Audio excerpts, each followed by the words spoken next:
비유는 많은 의문점이 좀 남는 비유이기도 합니다.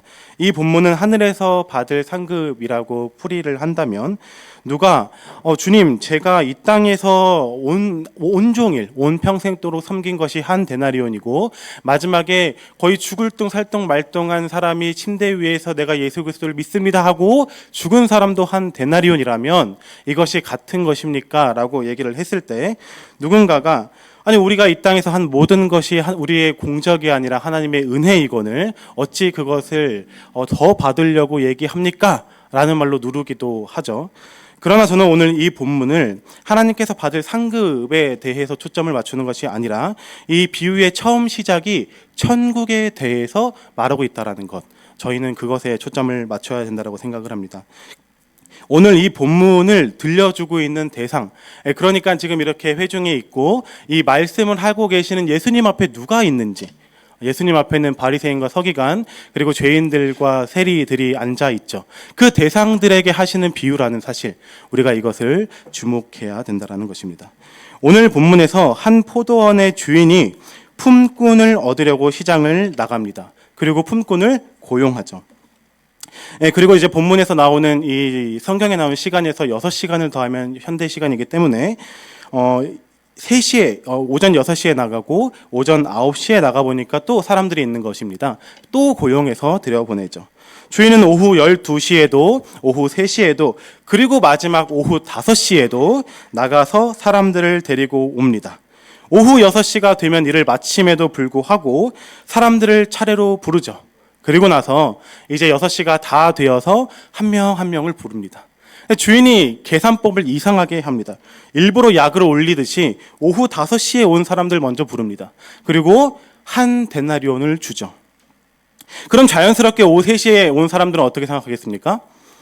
조금 더 받겠구나라는 것이 자연스러운 생각이지만 한 데나리온을 받습니다. 그러면 이제 오후 12시에 온 사람은 어떻게 생각하겠습니까? 그래, 오후로 치자. 오후로 치고 오전과 오후로 주인이 나누었나 보다 라고 생각하고 받아보니까 자신도 한 데나리온인 거죠. 그럼 이제 오전 9시에 온 사람들이 이렇게 생각할 것입니다. 오후는 12시까지 치는 거구나. 그럼 나는 조금 더 받겠지라고 생각했지만 그래도 한 데나리온을 받는 거죠. 마지막 희망을 가집니다. 오전 6시에 온 사람들은 머릿속에 뭐가 있겠습니까? 저 사람들은 나중에 온 사람들이고 나는 시작하자마자 왔으니까 난 조금 더 받겠지 하면서 한 데나리온을 받죠. 그런데 오후 12시에 일하는 사람도 모든 사람들이 다 돈을 받는 것을 보고 나니까 어떻습니까? 화가 나는 거죠. 얼마나 화가 났을까? 얼마나 화가 났을까? 앞에 있는 사람들이 한 데나리온씩을 보면서 희망을 가지지 않았겠습니까? 나는 조금 더 받겠지. 얼마를 받을까? 오후 5시에 왔는데 한 데나리온이요? 난 5데나리온을 주려고 하시나? 라고 생각을 할 수 있었겠죠. 아니면은 열심히 일을 하고 있는데 오전 9시가 되고 나서 보니까 못 보던 사람들이 있는 겁니다. 그래서 어디서 왔습니까? 라고 물어보니까 아니 우리가 장터에서 놀고 있는데 포도원 주인이 우리한테 다가오더니 우리 보고 일을 하라고 하더이다. 아 그렇습니까? 얼마를 준다고 했습니까? 상당하게 준다 하더이다. 왜 자꾸 묻습니까? 당신은 얼마 받는다고 했습니까? 나도 좀 더 준다고 한 것 같습니다. 한 데나리온이라고 얘기하지 않죠. 왜냐하면 나중에 한 데나리온을 받으면 안 되니까 내가 당신보다는 많이 받아야 되니까 좀 더 받지 않겠습니까? 라고 하면서 그 시간들을 보냈겠죠. 그런데 그 마지막 끝에 그 모든 희망과 상상력이 무너지고 자신의 손에 한 데나리온이 들려질 때 뭐라고 얘기합니까? 우리 11절에 같이 한번 읽도록 하겠습니다. 시작. 받은 후 집 주인을 원망하여 이르되 원망하여 이르되 원망하여 이 원망하여라는 이 의미가 그냥 작은 투덜투덜 왜 나는 그래 좀 더 줄 줄 알았는데 정도가 아니라는 거죠. 왜냐하면 집주인의 반응을 보면 그 정도의 원망 투덜거림으로 끝나지 않았던 것 같습니다. 집주인이 이렇게 얘기합니다. 내가 너희에게 잘못한 것이 있느냐?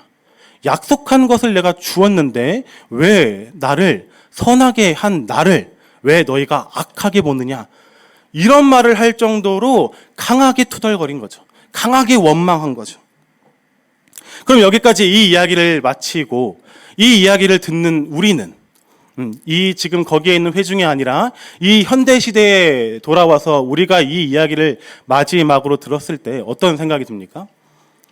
이건 아니지. 좀 더 줘야지. 왜 좀 더 안 주셨을까?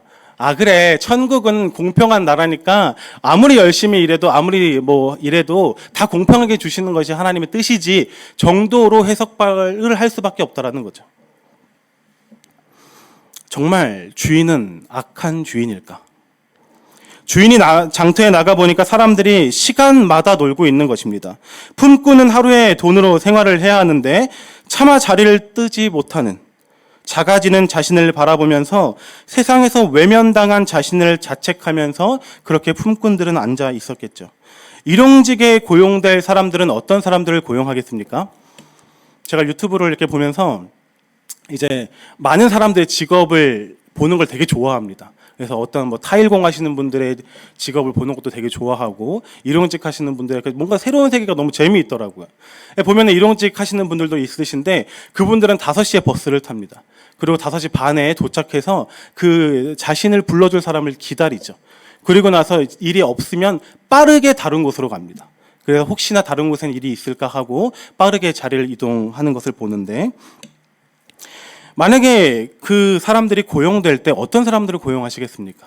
만약에 성도님들께서 한 사람 한 사람을 고용한다고 했을 때 삐쩍 마른 사람을 고용하시겠습니까? 아니면 저처럼 어깨도 넓고 등치도 좋고 힘도 잘 쓸 것 같은 사람을 고용하시겠습니까? 당연히 후자이겠죠. 그렇다면 시장에 남아있는 사람들은 경쟁력으로 떨어진 사람들이 남아 있었다라는 거죠. 팔다리가 짧은 사람이라든지 삐쩍 마른 사람이라든지 얼굴에 윤기가 없는 사람이라든지 그런 사람들이 남아 있었을 것입니다. 그런데 그러한 시장 경쟁 속에서 밀려났으며 완벽하게 외면당하였던 그들한테 당신은 쓸모없는 사람이군요 라고 말할 필요가 없죠. 그 시간에 그 장터에 놀고 있는 사람이라면 누구도 말을 하지 않아도 서로가 알고 있는 것입니다. 당신은 쓸모가 없군요.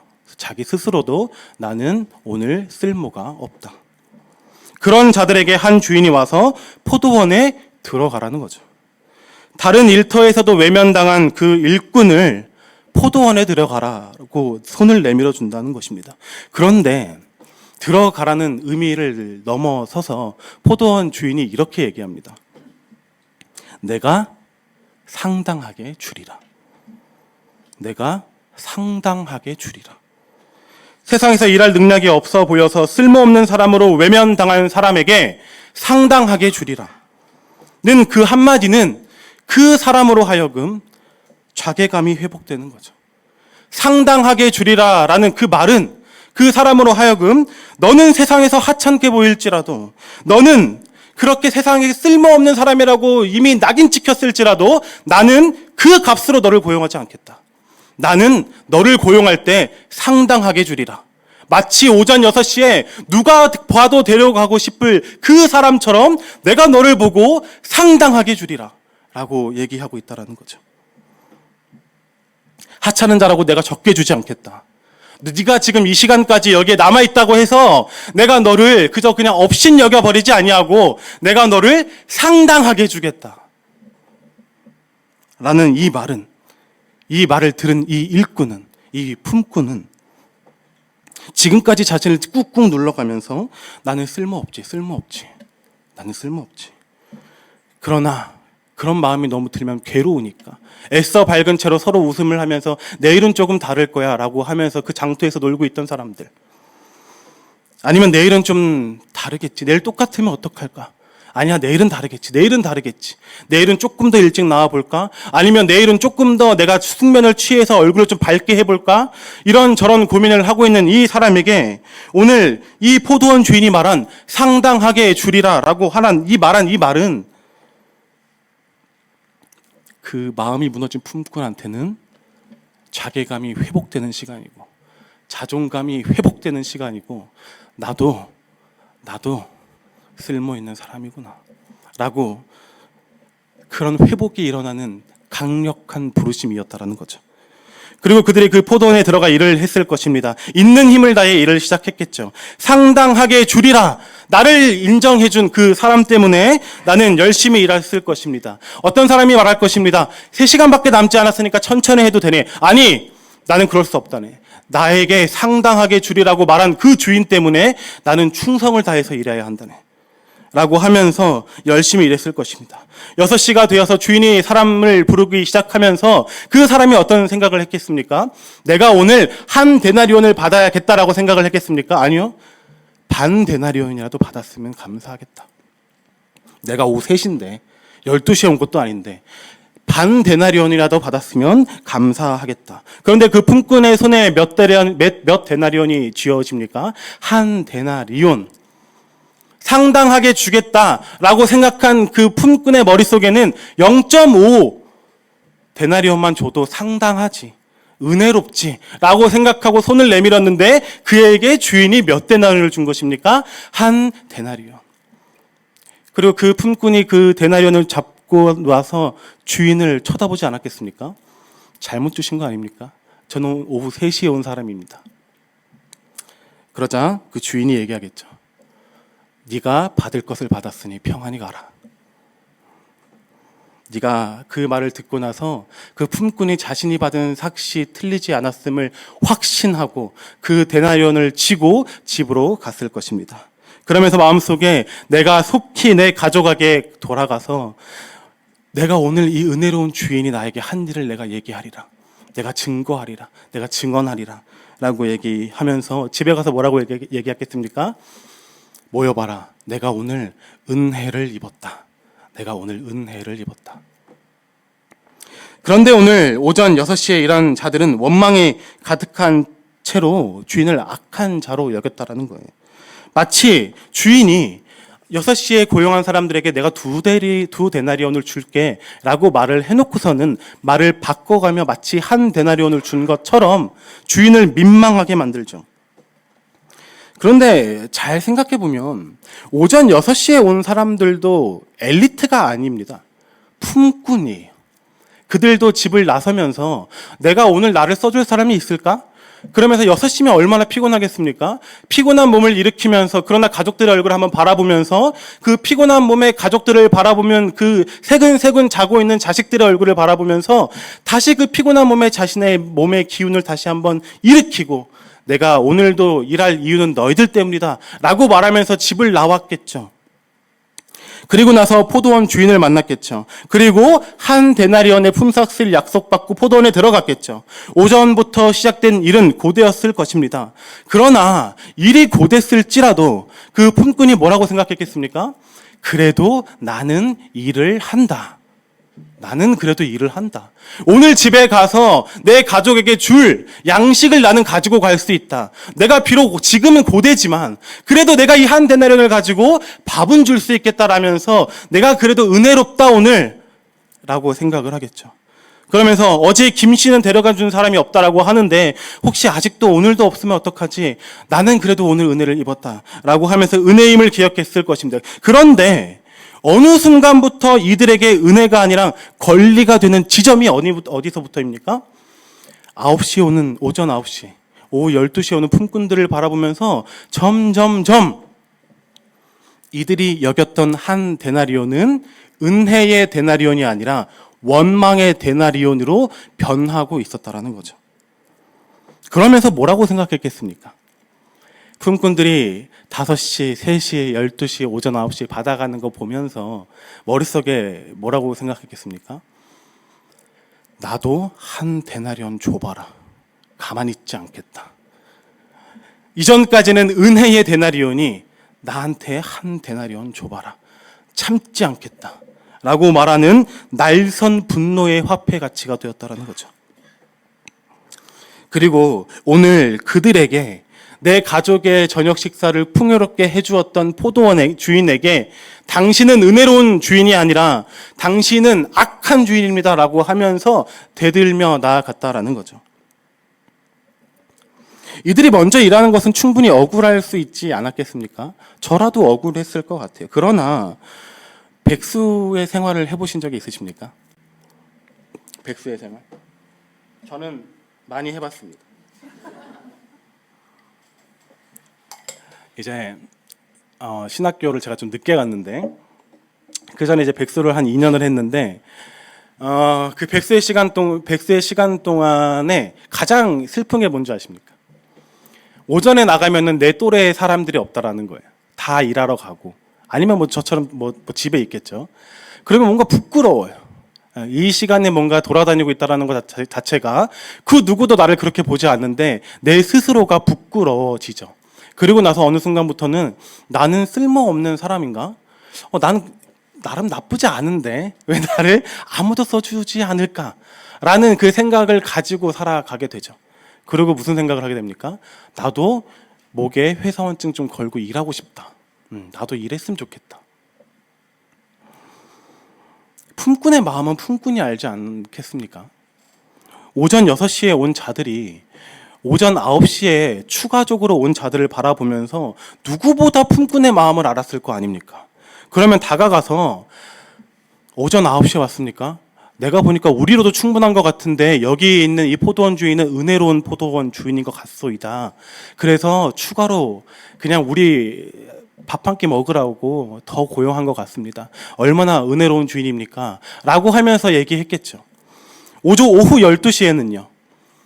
오후 12시에 온 사람들을 바라보면서 얼마나 마음을 상했습니까?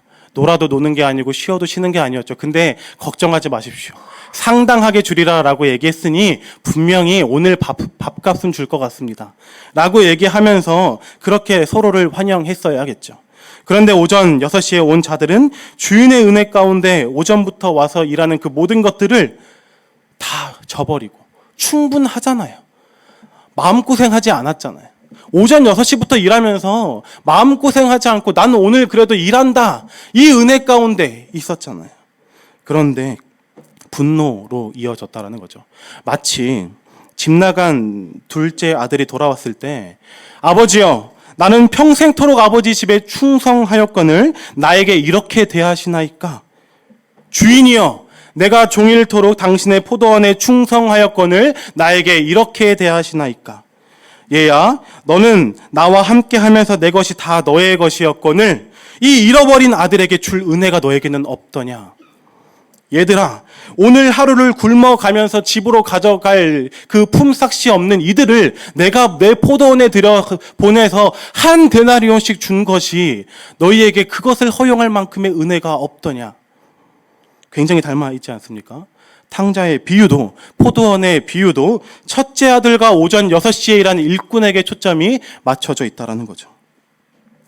주여 우리가 주의 율법을 지키며 온종일 살았거늘 우리가 주를 온전히 따랐거늘 세리와 죄인들과 같이 우리를 대하시는 것이 옳으니까. 이 비유를 들은 대상들, 그 앞에 있는 대상들은 오늘 이 말씀을 듣고 깨달아야 됐다라는 거죠. 누가복음 13장 14절부터 16절인데 저희 같이 한번 14절 제가 읽고 15절 읽어주시고 16절 우리 같이 읽었으면 좋겠습니다.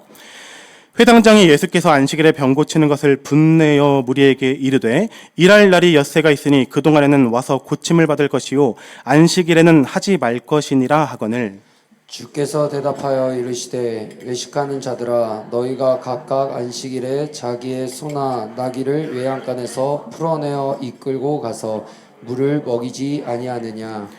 그러면 18해 동안 사탄에게 매임바 된 이 아브라함의 딸을 안식일에 이 매임에서 푸는 것이 합당하지 아니하냐. 예수님께서 무슨 말씀을 하고 계시는 것입니까? 얘들아 너희들은 성전에서 영광받고 종교 지도자로서 은혜를 누리지 않았느냐?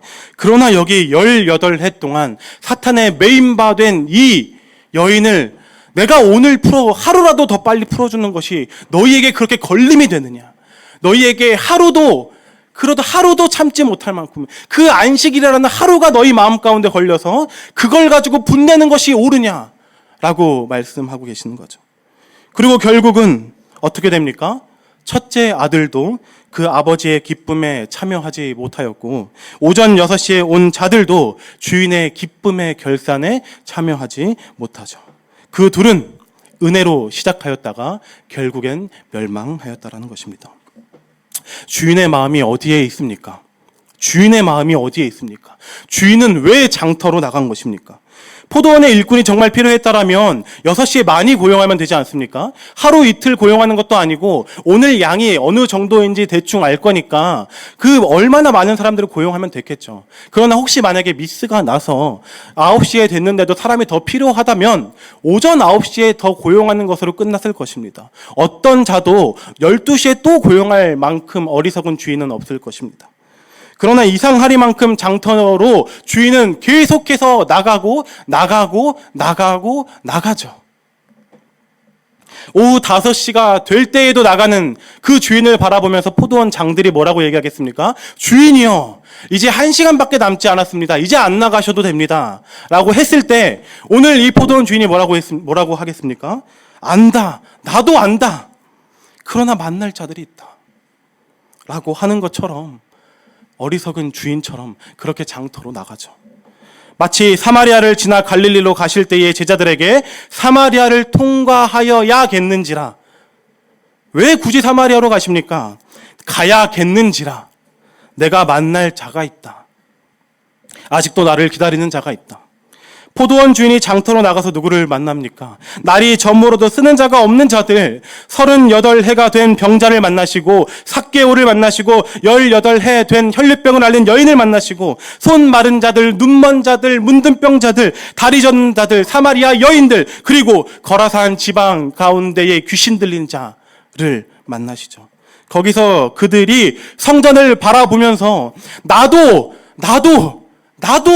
하나님을 예배하는 저 예배에 참여하고 싶다라고 말하는 그 염원 가운데 오늘 주인이 뭐라고 얘기하는 것입니까? 나의 나라로 오라. 들어오라. 내가 너희에게 상당하게 주리라. 상당하게 주리라. 너희는 문지기 정도로만 원했겠지만 나는 너희를 문지기로 원하지 않아. 나는 너희를 이제 친구라 부르겠다. 나는 너희를 자녀 삼겠다. 라고 말하시는 거죠. 그때 오전 6시에 온 자들이 뭐라고 얘기한 것입니까? 오늘 분내요. 보라, 죄인과 세리들과 먹는도다. 라고 얘기했다라는 것입니다. 그런데 아까도 말씀드렸다시피 오전 6시에 온 자들도 품꾼입니다. 결국에 이들도 예수님이 필요하다라는 거죠. 아니 어쩌면 이들이 먼저 예수님을 봤어야겠죠. 성전에 매일 같이 있으면서 하나님의 말씀을 외우면서 예수님을 바라봤을 때 보라, 우리를 구원할 메시아가 왔도다 라고 말하면서 예수님한테 예수님, 우리에게 베푸신 은혜대로 저기에 눈먼 자들을 그리고 다리 저는 자들에게 가서 우리에게 베푸신 은혜를 베풀어 주십시오 라고 얘기했어야겠죠. 오전 6시에 온 자들이든지 첫째 아들이든지 둘 다 무엇이 빠져 있습니까? 주인과 아버지의 마음을 들여다볼 여유가 없다라는 거죠. 그들은 자신들이 더 소중하고 자기밖에 모르던 자들이라서 장터에서 주눅 들어있는 자들을 바라보는, 주눅 들어가지고 얼굴도 제대로 고개도 제대로 못 드는 그 품꾼을 바라보는 주인의 마음을 들여다볼 여유가 없었다라는 거죠.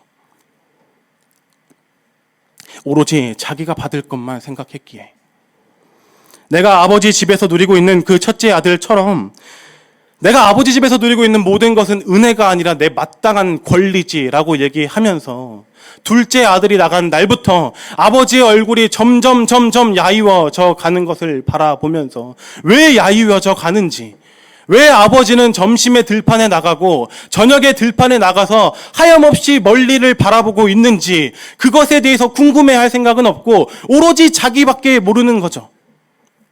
만약 정말 그 아들이 아버지의 마음을 알았더라면 둘째 아들이 잔치 가운데 있을 때 뭐라고 생각했겠습니까? 이제 우리 아버지가 조금 편히 쉬겠구나. 이제 들에 나가시지 않으셔도 되겠구나. 오늘 아버지가 풍족히 드시겠구나 라고 생각을 했겠죠. 제가 청년 때 목사님이랑 되게 많이 친했습니다. 아버지처럼 따랐고 그분도 저를 아들처럼 대해 주셨죠. 그런 목사님과 대화를 나누는 것이 참 즐거웠습니다. 그래서 옆에서 서성거리기도 했고 먹을 것이 있으면 이렇게 슥 이렇게 밀면서 드시라고 들으면 또 목사님은 또 그걸 받아서 드시고 하면서 이런저런 얘기를 나누었습니다. 그런데 어느 날은 우리 목사님이 인기가 좀 없으시면 좋겠는데 인기가 많으셔서 청년들이 또 많은 대화를 나누고 싶어 했죠. 그래서 그 주위에 많이 몰려져 있는 것입니다. 그래서 저는 내심 서운함과 아쉬움을 가진 채로 멀리서 그 목사님을 바라보고 있었습니다. 그런데 그 목사님과 저와 눈이 마주쳤는데 모르겠습니다. 목사님의 제가 생각을 들은 건 아니지만 목사님께서는 저의 그런 아쉬움에 대한 모습을 보신 것 같고 저는 아쉽다라는 눈빛을 보였고 그치만 괜찮다라는 듯한 모습을 얼굴에 내색을 비쳤을 때 목사님은 저에게 고맙다와 같은 제스처로 저와 눈빛을 교환했었죠. 그 순간 아쉽지만 그래도 지금 그들에게 제일 필요한 순간에 저랑 목사님은 대화를 많이 나누니까 지금은 그들을 만나시고 저는 아쉽지만 조금 거리를 지켜가면서 지금은 내가 빠져야 되는 상황이라는 것을 느끼면서 그렇게 그들과 목사님과 함께하는 것을 나도 같이 기뻐해야 한다라는 것, 그것을 느꼈을 때 제 마음 가운데 이게 어쩌면 예수님의 마음일 수도 있겠다라는 생각을 좀 했던 것 같습니다.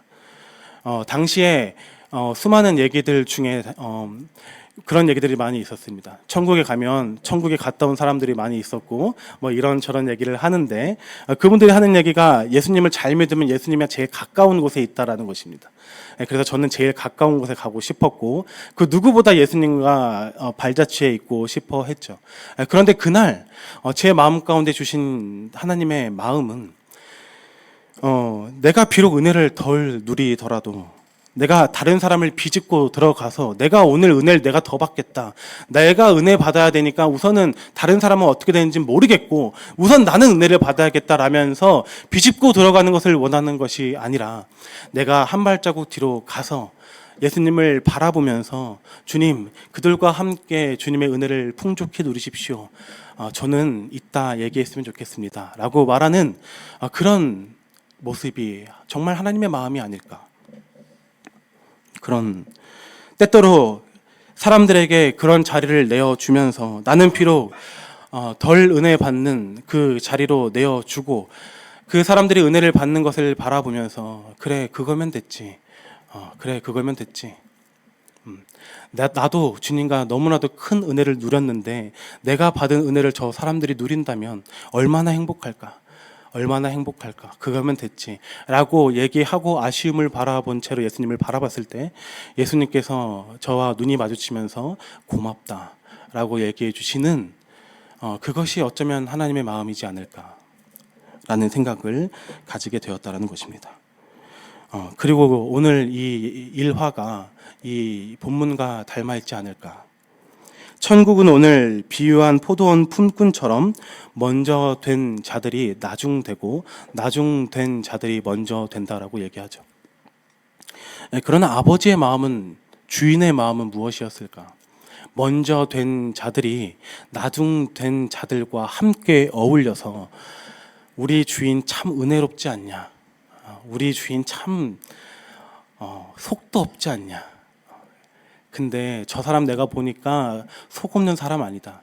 계산적인 사람, 계산 잘하는 사람이다. 똑똑한 사람이다. 그럼에도 불구하고 오전 9시에, 오후 12시에, 오후 3시, 5시에 부른 거 보면 계산하지 않고 그냥 주고 싶었나 보다. 참 우리 주인이 은혜롭다. 라고 얘기하면서 먼저 된 자들과 나중된 자들이 함께 어울려서 천국을 누리는 것. 그것을 어쩌면 하나님이 원하시지 않으셨을까? 그런데 오늘 하나님은 먼저 된 자들은 그 은혜를 저버리고 나중이 되어버렸고 나중된 자들이 오히려 그 은혜를 누리고 있는 모습을 바라보시면서 안타까움을 내비치시는 그런 하나님의 마음을 오늘 나누신다라는 거죠. 오늘 우리에게도 그렇게 요청하실 것 같습니다. 먼저 된 자들아, 나와 함께 주인의 기쁨에 참여하자. 우리에게 그렇게 말씀하실 때 하나님, 저기 저 영혼을 보십시오. 저는 잠깐 괜찮습니다. 저 조금 이따 만나셔도 됩니다. 먼저 만나주시고 저는 나중에 얘기해 주시고 아니 그날에 저와 함께 대화하시고 우선 저들에게 가서 위로하여 주십시오. 저들에게 평안을 선포하여 주십시오. 나는 멀리서 기다리겠습니다라고 말할 수 있는 그런 여유로움, 그런 아버지를 닮은 자비로움, 그리고 그들에게 다가가서 걱정하지 마라. 우리 주인은 상당하게 주리라. 상당하게 주리라. 라고 말하며 인도할 수 있는 그런 우리의 모습들을 원하시지 않으실까. 그래서 우리가 서로가 서로의 손을 잡고 먼저 된 자들이든 나중된 자들이든 상관없이 손을 붙잡고 우리 주인의 그 기쁨에 참여하는 것, 주인의 결산의 기쁨에 참여하고 아버지가 아들을 잃은 그 기쁨의 잔치에 참여하여 함께 즐거워하는 것, 그것이 오늘 하나님께서 우리에게 원하시는 것이 아닐까 싶습니다. 오늘 그런 마음으로 우리 같이 찬양했으면 좋겠습니다.